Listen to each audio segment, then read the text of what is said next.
የኮንስትራክሽን ኢንዱስትሪ አዲስ ፖሊሲ እየተዘጋጀ እንደሚገኝና የኮንስትራክሽን ዘርፍ እስካሁን ምንም አይነት ፖሊሲ እንዳልነበረው የከተማና መሰረተ ልማት ሚኒስትሯ ጫልቱ ሳኒ ተናግረዋል። ሚኒስትሯ ይህንን የተናገሩት ተቋማቸው ከሚያዝያ 9 እስከ 12 ቀን 2018 ዓ.ም ባሉት 4 ቀናት የሚያካሂደውን የኢትዮጵያ መሰረተ ልማትና የኮንስትራክሽን ሳምንት አስመልክቶ በሰጡት ጋዜጣዊ መግለጫ ላይ ነው። በዚህ መግለጫ ላይ በያዝነው የበጀት ዓመት የተጀመረው በሁለተኛ ዙር የከተሞች ልማታዊ ሴፍቲኔት አዲስ አበባን ጨምሮ 87 ያክል የኢትዮጵያ ከተሞች ተጠቃሚ የሆኑ እንደሚገኙም አብራርተዋል። ሪፖርተራችን ሰላማዊት ሽፈራው ተጨማሪ አላት። የከተማና መሰረተ ልማት ሚኒስቴር ከተለያዩ የመንግስት ተቋማት ዓለም አቀፍ አጋሮችና የግሉ ዘርፍ ተዋናያን ጋር በመተባበር የሚያካሂደውን የኢትዮጵያ የመሰረተ ልማትና ኮንስትራክሽን ሳምንት አስመልክቶ በትላንትናው ዕለት ጋዜጣዊ መግለጫ ሰጥቷል። ይህ ለመጀመሪያ ጊዜ እንደሚዘጋጅ የተነገረው የኢትዮጵያ የመሰረተ ልማትና ኮንስትራክሽን ሳምንት ከሚያዝያ 9 እስከ 12 ቀን 2018 ዓ.ም ባሉት ቀናት በአዲስ ዓለም አቀፍ ኮንቬንሽን ማዕከል ይካሄዳል ነው የተባለው። በዚህ ወቅት የከተማና መሰረተ ልማት ሚኒስትሯ ጫልቱ ሳኒ የኮንስትራክሽን ኢንዱስትሪ ፖሊሲ በአዲስ መልክ እየተዘጋጀ እንደሚገኝ አስታውቀዋል። ወደ 87 የሚሆኑ የኢትዮጵያ ከተሞች የዚህ ፕሮግራም ተጠቃሚዎች ናቸው። አዲስ አበባ ከተማንም ጨምሮ የዚህ ፕሮግራም ተጠቃሚ ነው። ይሄ ማለት ምን ማለት ነው?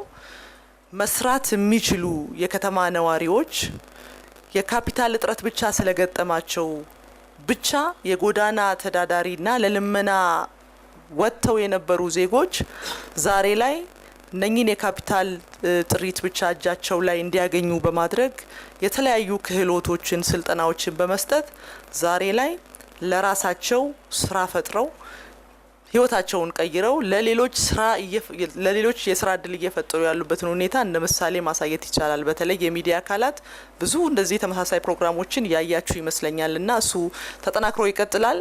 ይሄ ማለት በኢትዮጵያ መንግስትና በወርልድ ባንክ በጋራ በመተባበር ነው የፕሮግራም ሲካሄድ የነበረው። በሌላ በኩል ደግሞ ሚኒስትሯ የከተሞች ልማታዊ ሴፍቲኔት የተባለውና በዓለም ባንክና በመንግስት ትብብር በሚተገበረው የ24 ቢሊዮን ብር ፕሮጀክት 1.7 ሚሊዮን ዜጎች ተጠቃሚ ይሆናሉ ተብሏል። ሁለተኛው ዙር የከተሞች ልማታዊ ሴፍቲኔት አዲስ አበባን ጨምሮ 87 በሚደርሱ የኢትዮጵያ ከተሞች ተግባራዊ እየተደረገ እንደሚገኝም ተናግረዋል። እንግዲህ ከየትኛውም ጊዜ በበለጠ መንገድ ለኮንስትራክሽን ዘርፉ እንደ ሚኒስቴር መስሪያ ቤትም እንደ መንግስትም ትልቅ ትኩረት የተሰጠበት ጊዜ አሁን ነው ብለን ማለት እንችላለን።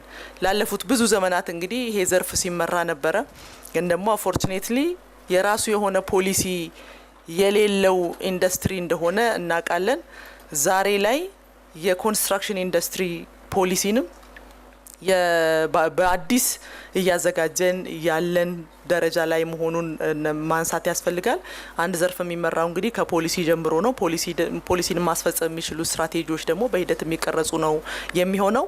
እሱን ተከትለው ደግሞ የሚወጡ ደንቦችም ከአሁን በፊት የነበሩትንም በማሻሻል ጭምር የተለየ ትኩረት ሰጥቶት እየተመራ ያለ የኮንስትራክሽን ኢንዱስትሪ እንደመሆኑ መጠን እንግዲህ ቅድም ለማብራራት ጥረት ባደረኩት በጣም እያደገ ያለ ኢትዮጵያ ገና በመሰራት ሂደት ላይ በመገንባት ሂደት ላይ ያለች አገር እንደመሆኗ መጠን ዘርፉም ከዛ ልክ እያደገ ይሄዳል። ያንን የሚመጥን ትኩረት በመንግስት በኩል የተሰጠ መሆኑን ለማንሳት ነው። በጋዜጣዊ መግለጫው የኢትዮጵያ የመሰረተ ልማትና ኮንስትራክሽን ሳምንት ላይ ኢትዮጵያ በመሰረተ ልማት ዝርጋታ የኮንስትራክሽን ኢንዱስትሪው ተወዳዳሪነትን ለማሳደግ የተሰሩ ስራዎችና ቀጣይ ትልሞች እንደሚቀርቡ ተናግረዋል። የስራ ተቋራጮች እና አማካሪዎች ማህበራት፣ የስራ ተቋራጭና አማካሪ ድርጅቶች፣ የግንባታ ግብአት አምራቾች እነኚህ ብዙ ጊዜ ምን ዘነጋቸው ግን የኮንስትራክሽን ኢንዱስትሪ ላይ ትልቅ አስተዋጽኦ ማበርከት የሚችሉ ግብአት ሳይፈጠር ማምረት ሳንችል አውትፑቱ ላይም ቀጥተኛም በተዘዋዋሪም ኢምፓክት የሚያደርጉ ስራዎች ስለሆኑ